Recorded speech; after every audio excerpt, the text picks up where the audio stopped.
Hey guys, Mike Coffin here for part 5 of our Crucible Bully Proof online workshop series. Trying to teach you guys what you can do with your kids to help prevent or stop bullying. And in this section, we're going to go through basically how parents and children can work together. Now, inside the workshop here, what you're going to do is that you're going to actually be working with your child and with other children probably as well. The idea is this, that if we're going to be talking about this situation and neither of us are really familiar with it, we don't have a common language, and we're not really comfortable with it, then we need to bridge that gap. Okay, we need to bridge that gap. So by bringing you in here and talking about these topics in general, we can both start creating a common language, because the number one thing that kids and adults can do is communicate.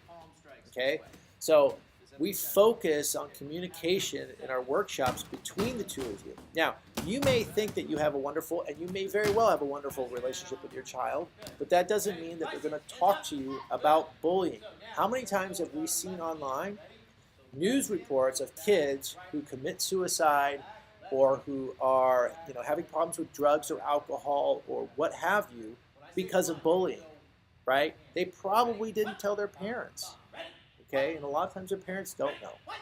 So, the big thing that we have to do is get communication. They either have to be comfortable talking to you or talking to an adult at the school. And so that's what the workshop focuses on first, is communication. The next thing is, well, why is it that self-defense helps build up communication? Well, one of the big things is self-confidence and self-esteem.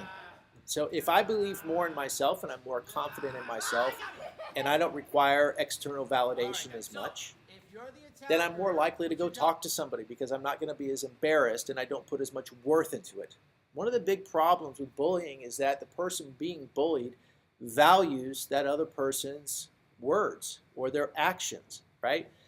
If somebody's saying something bad about you and you don't value it as much, it doesn't hurt you as much. That doesn't mean it's not important. It doesn't mean we don't deal with it. It just means it has less of an effect on me emotionally, mentally, and ultimately physically.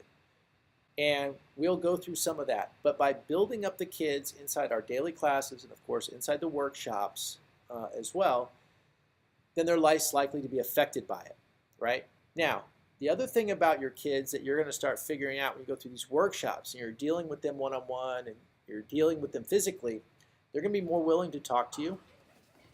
And there's going to be an understanding between the two of you what to do if this happens, right?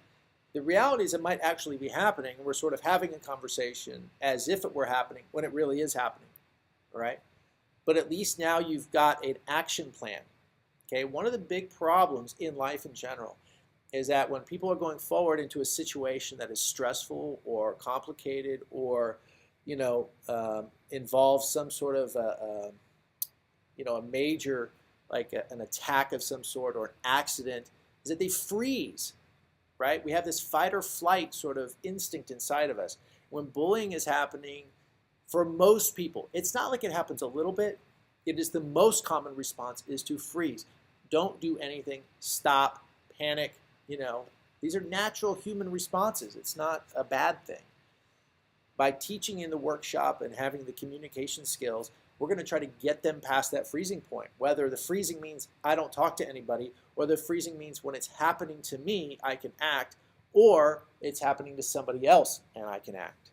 Okay, so these are the big things. So you and your child have an action plan, and that when you go about it, you're not just sort of making it up as you go. You actually have a way to go forward, and we've already talked about it and discussed it.